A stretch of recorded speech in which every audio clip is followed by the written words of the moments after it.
자, 그 다음 이제 바뀌는 통합사인데, 저는 솔직히 저 문제가 교육청에 나오긴 했는데, 저건 1학년 예시지 3학년 예시가 아니기 때문에, 저희 모의고사 지금 아이들도 보면 1학년 모의고사, 2학년 모의고사, 3학년 모의고사 난이도가 다 다릅니다.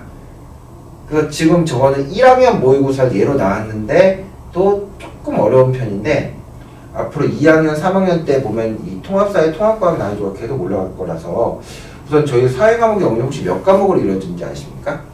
총 9과목으로 이루어져 있습니다. 네. 그러니까 그 9과목을 여기다 쪼개서 집어넣는 겁니다. 지금 여기 같은 경우도 문제 하나에 도시화 과정 내용이 나와 있었고, 이거 일반 사회 내용인가? 했더니 네팔, 타이, 한국, 일본 나왔으니까 세계 지리적으로 그 나라의 특징을 알아야 됩니다. 어디가 어떤 산업이 발달했는지. 그리고 GDP 총생산 비율이 나와 있네요. 이거 경제 파트입니다. 이게 합쳐져 있는 겁니다. 이게. 그래서 이제 문제를 풀어야 되는. 그러니까 이게 하나 과목이 아니라 여러 과목을 연계해서 통합적인 사고를 할 수 있게 라고 하는데, 아이들이 자료를 해석하는 게 아직 많이 숙달이 안 돼 있었고, 그런 부분을 조금. 그리고 또 저희 사회에서 되게 잘 장난치는 게 뭐냐면, 이게 비율 같은 걸 해놓고 꼭 인구수를 물어봅니다. 비율과 인구수는 전혀 관계가 없는데, 왜냐면 뭐 80%, 80하고 50 나와있으면 애들이 80이 더 많다 라고 하는데, 얘는 100분의 80일 수도 있고, 얘가 200분의 50이면 200분의 50이 더 크지 않습니까? 100명이니까. 그러니까 이런 거는 무조건 틀린데, 아이들이 그냥 빨리빨리 풀고 이렇게 막 헷갈리니까 이런 거 연습을 안 해보니까는 숫자가 더 높으니까 인구도 많겠냐고 생각하는데, 그러면 틀립니다. 이런 거에 실수가 있으니까 이런 것도 잘 잡아줘야 됩니다. 그래서 자료를 되게 잘 봐야 됩니다. 모든 문제가 다 이렇게 자료가 나와 있습니다, 지금. 그리고 세계칙을 반드시 알아야 돼요. 자, 수능이 통합적인 사고를 하게 되면서 교과서 기본 개념만으로는 풀 수 없습니다. 그 어때보다 그 여러 부분에 대해 이해하는 게 중요한데, 과학 과목에서 다룬 개념을 자세히 외우는데 그치지 않고 이걸 어떻게 적용하고 어떻게 이해해야 되는지, 그리고 지도 통계 같은 자료를 어떻게 분석하는지, 그런 능력이 점점 더 중요해지고 있는 것으로 보입니다. 자, 그럼 내신 대비에 대해 말씀드리겠습니다. 그냥 예일 여고는 없습니다. 이거 필요 없을 것 같습니다. 그냥 수능 문제 풀어야 됩니다. 저랑 같이. 딴 거 없습니다. 수능 문제를 풀어야 됩니다. 무조건.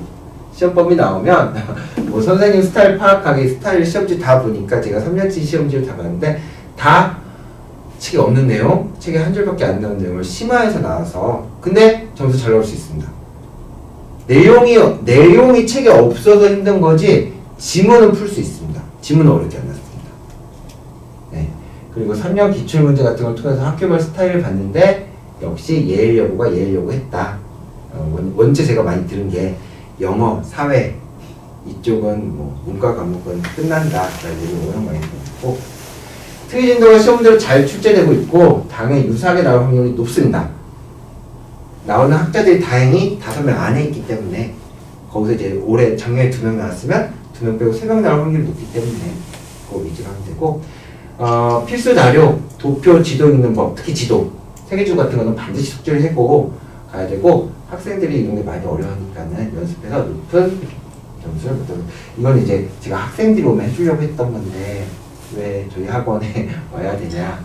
뭐 평소 뭐 지도나 도표를 잘 해석하는 학생들, 그래서 이게 시험에 나오는 곳입니다. 베트남 세계지도 놓고 가나다가 이렇게 있고, 베트남과 아이슬란드, 베트남은 할롱베이라고 해서 카르스트 지역, 아이슬란드는 화산 지역이기 때문에 그 지역 기억 니안에서 이렇게 딱 나와 있는데, 그걸 찾아내야 됩니다.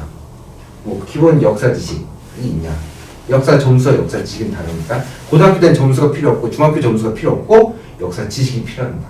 3.1운동 몇 년? 하고 한번 댁에 가서 물어보시는데, 아이가 이러면 모르는 거고, 저는 이거 외울 때 어떻게 외우냐, 아이고 3.1운동 이럽니다. 아이고 1919 3.1운동이기 때문에 아이고 1919년에 3.1운동이 나거든요. 요런 거. 그 다음에 사회 역사를 기본적으로 좋아하는 학생들이 있습니다. 걔네들이 진짜 위층에 안 내려옵니다. 걔네들은 절대 안 내려옵니다. 그게 안 되면 노력이나 또는 저희가 문제 유형을 파악해서 어떻게든 상위에 올라가서 거기서 계속 머물 수 있게. 예일 여고는 잘 안 내려옵니다. 상위에 있으면. 그 다음에 동영상 수업, 이게 제일 힘든 겁니다. 4번이.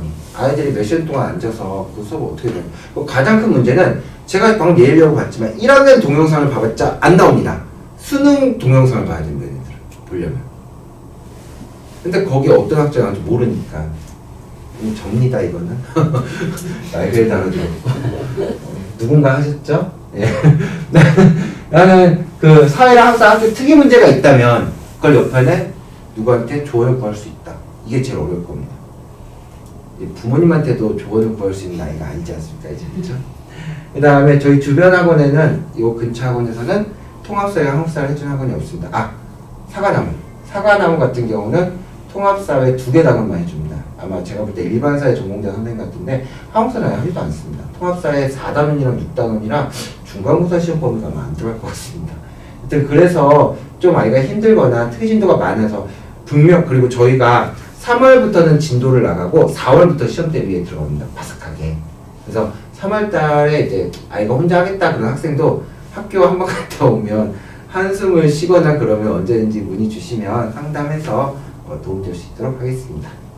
예. 그럼 혹시 질문 사항 있으십니까? 그러면 네. 사회 과목은 통사하고 한국사하고 2개를 다 해야 된다는 거 수업을 듣게 되면 고2 때? 그게 부담되면 시험 때 들어오셔야 됩니다. 시험 때만. 그러니까 시험 때라도 그 2개는 다 해야 예. 된다는 거. 그게 훨씬 낫죠. 예외적으로 솔직히 저는 다른 학교에서는 이런 얘기를 안 했거든요. 여기는 해야 될 것 같아요. 예외적으로는 너무 세요. 문제가. 아 그러면 여기 지금 시간표에 A, B 이렇게 되어 있잖아요. 아, 근데 A, B는 내용은 똑같습니다. 시간만 다. 예. 그러니까 만약에 A반 수업인데 그냥 내가 바쁘다, 뭐 가족 행사가 있다, B반으로 오시면 됩니다. 그 다음날. 그렇게 할 수 있도록 만들어